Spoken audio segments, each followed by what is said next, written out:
about the strategy and that 30,000 foot view of performance.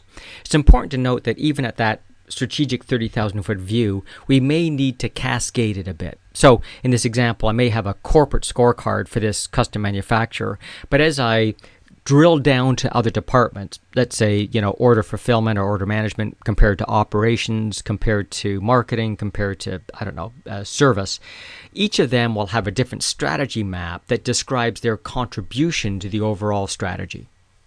An example might be a hockey team. I've got a goalie department compared to a defense department, compared to a forward department, compared to the people that sell the logo wear or seats in the stadium. The net is they all have a different role to play in the success of the franchise. In this example, if I have an objective like everything is customizable, if I drill that down to order management, maybe what they've got to do is build a configurable order entry system. Operations, maybe what they need to do is begin enabling modular designs and manufacturing.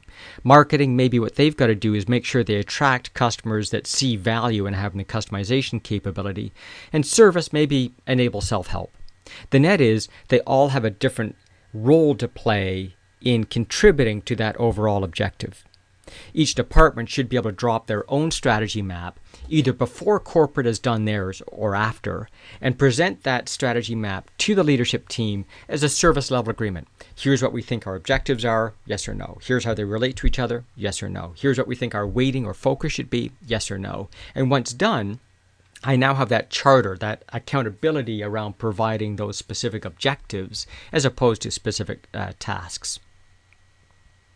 Now, the cascade I've shown you is one of sort of three modes that sort of exist in organizations or against objectives. They're either mandatory, contributory, or discretionary. Mandatory is I may have an objective at the top of the house which every single organization must follow. So in Johnson & Johnson, they've got three mandatory objectives. There's a return on investment, there's a culture, and there's a continuous improvement objective. And every organization must have those objectives. If we look at McDonald's, everything's mandatory. When you run a franchise like McDonald's, it's not at the discretion of the franchise owner what that store should look like and what its focus should be. Contributory. That's the example we have here. We have a strategic objective at the corporate level, and we have to explain how we contribute to that overall objective. And then finally, discretionary. I may have an objective at the corporate level, and it's each business unit's discretion whether they have something like that in their map or not.